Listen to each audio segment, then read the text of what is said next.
अस्सलाम वालेकुम and welcome students. First year chemistry chapter number 3 हम कंटिन्यू करेंगे। लॉज हमने गैसेस के स्टडी किए हैं अभी तक, जो वो हैं Charles law, Boyle's law, Avogadro's law और Dalton's law of partial pressures. तो आज हम स्टडी करेंगे Graham's law of diffusion. Graham's law of diffusion. तो पहले हम स्टेटमेंट देख लेंगे ग्राहम्स लॉ की। ये दिया किसने था? साइंटिस्ट का नाम है थॉमस ग्राहम और डेट क्या थी? 1805 1869। ये एक इंग्लिश साइंटिस्ट था और इसने जो लॉ डिवाइस किया था या जो लॉ की स्टेटमेंट थी वो ये थी, रेट ऑफ डिफ्यूजन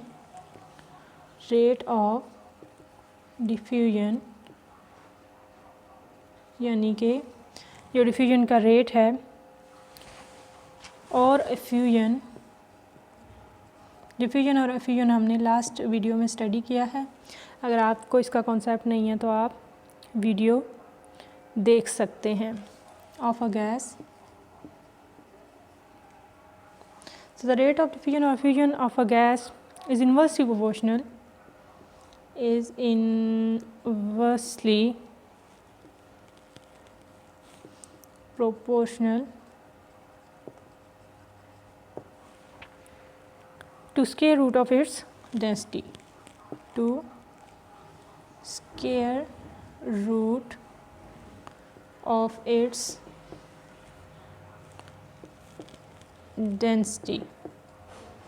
और कंडीशंस क्या हैं? At constant temperature and pressure, at constant T and P. So जो भी लॉज हैं उनमें हम कंडीशन भी देखते हैं। हमने स्टार्ट में स्टडी किया था कि जो भी लॉज की डेफिनेशन होंगी, किस तरह से लॉज को डिवाइस किया जाता है, वो इफ़ेक्ट देखा जाता है कि वॉल्यूम में क्या चेंज आएगा या किसी एक प्रॉपर्टी में क्या फ़र्क आएगा अगर एक्सटर्नल कंडीशंस को चेंज किया जाए, या उसका रिलेशन क्या होगा किसी दूसरी चीज़ के साथ। Like the rate of diffusion और फ्यूजन एक चीज़ हो गई और दूसरी चीज़ हम क्या देख रहे हैं? डेंसिटी। तो डिफ्यूजन और फ्यूजन ऑफ गैस का जो रिलेशन है डेंसिटी के साथ वो इन्वर्स रिलेशन है। बट यहाँ पे स्क्वायर रूट की बात हो रही है तो वो मैथमेटिकल एक्सप्रेशन से हम समझेंगे कि स्क्वायर रूट ऑफ डेंसिटी का क्या मतलब है। तो ग्राहम्स लॉ ऑफ डिफ्यूजन का मैथमेटिकल एक्सप्रेशन हम देखेंगे जो कि डेफिनेशन के अकॉर्डिंग ही होता है। तो होगा rate of diffusion directly related to one by square root of density और inversely related to square root of density.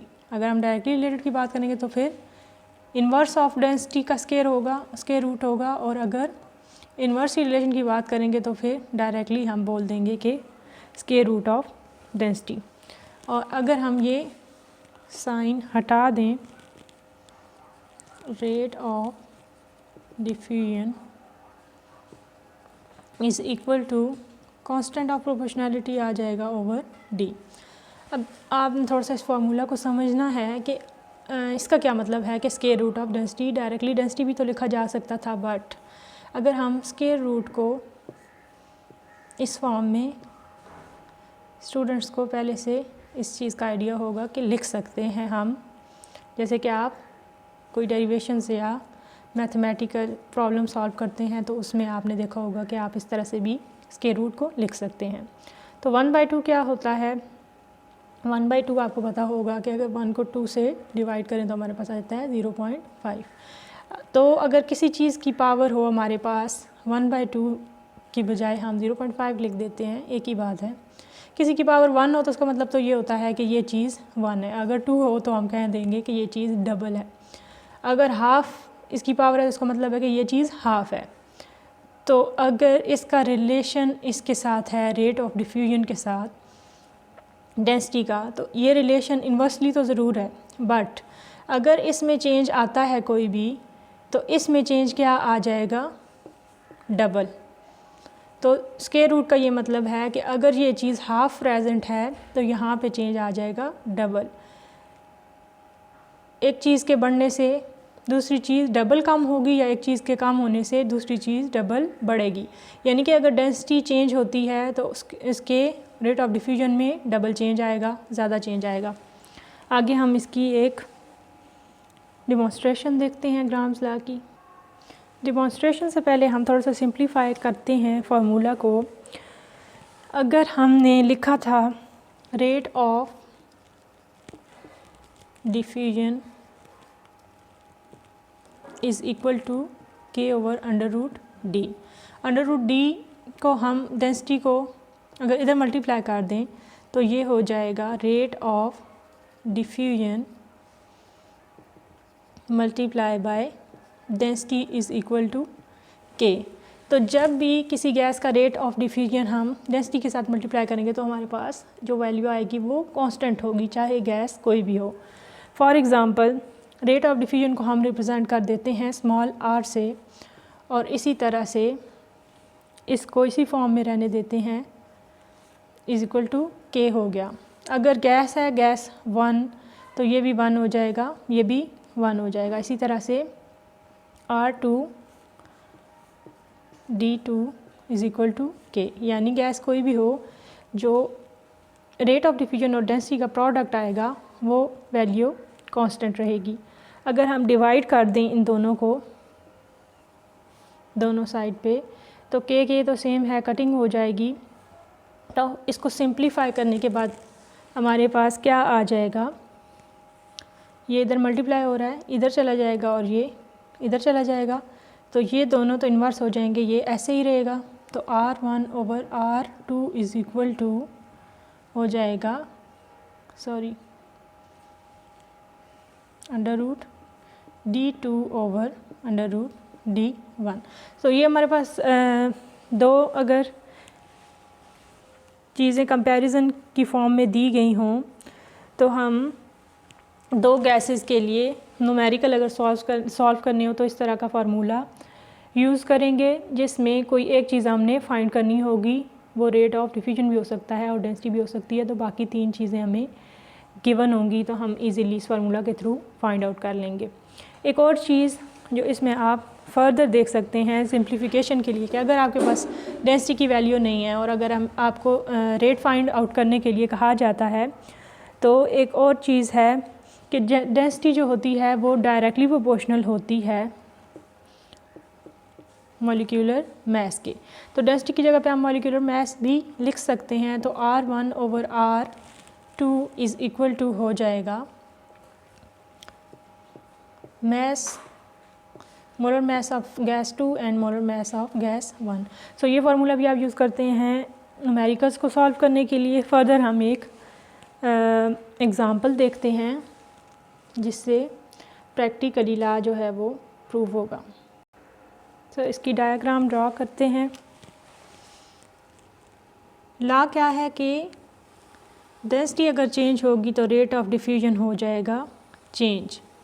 सो अब हम एक एग्ज़ाम्पल से प्रैक्टिकली देखेंगे कि क्या वाकई में ऐसा होता है या नहीं होता।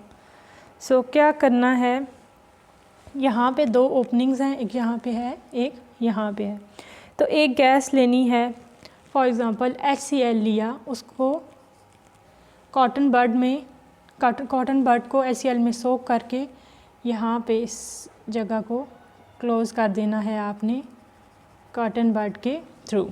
इसी तरह से अमोनिया गैस लेनी है NH3 और इसको कॉटन के ऊपर लगा के इधर फिलअप कर देना है, ये वाली जगह फिलअप कर देनी है।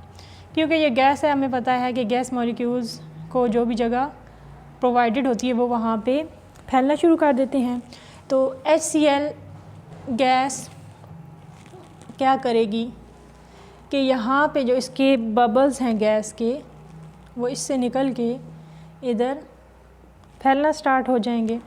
इसी तरह से अमोनिया गैस के जो बबल्स हैं वो फैलना स्टार्ट हो जाएंगे।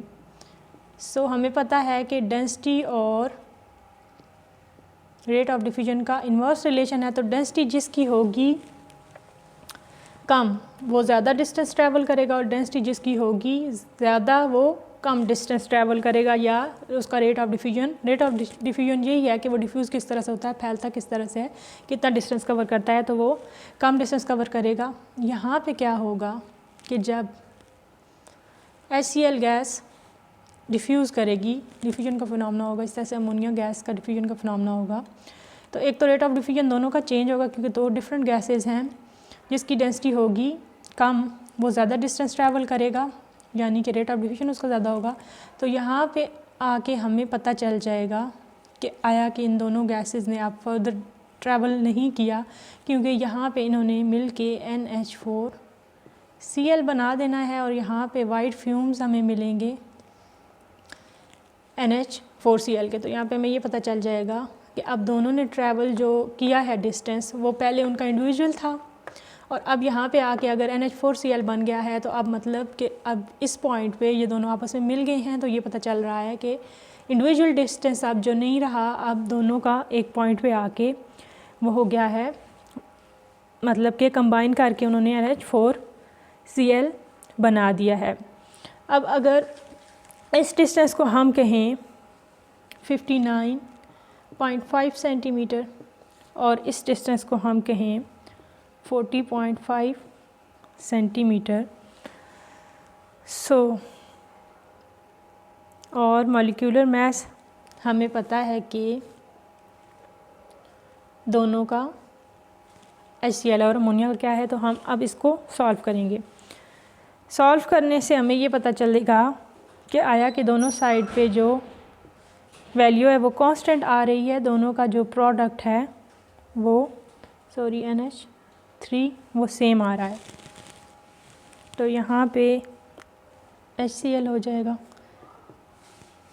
तो अमोनिया जो है वो R1 है, गैस 1 है, तो अमोनिया पहले लिखेंगे, उसके बाद मोलर मास ऑफ HCl लिखनी है, और divided by molar mass of NH3।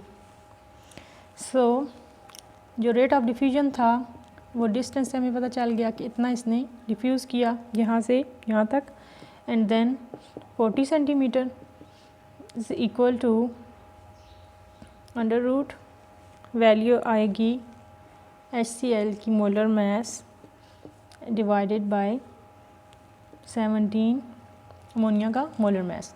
अब इसको सॉल्व करेंगे इन दोनों को, तो हमारे पास इधर आ जाएगा 1.46 और 1.46। है ये है वेरिफिकेशन ऑफ ग्राम्स लॉ। इससे हमें ये भी पता चलता है, वेरिफिकेशन से, ये कोई न्यूमेरिकल नहीं है, वेरिफिकेशन से हमें ये पता चलता है कि डिस्टेंस ट्रैवल किया है डिफरेंट गैसेस ने, उनका डिस्टेंस जो है या रेट ऑफ डिफ्यूजन है वो डिफरेंट इस वजह से है क्योंकि उनकी डेंसिटी के साथ जो रिलेशन है वो इन्वर्स है। तो ये थी आज की video. Thanks for watching the video. अगर आप इस चैनल पर नए हैं और ये फ़र्स्ट टाइम आपने वीडियो देखी है तो चैनल को ज़रूर सब्सक्राइब करें, बेल आइकन को क्लिक करना मत भूलें, क्योंकि आने वाली तमाम वीडियोस की नोटिफिकेशंस आपको बर वक्त मिलती रहेंगी और आप सीक्वेंस के साथ तमाम लेक्चर्स से इजीली फ़ायदा उठा सकेंगी।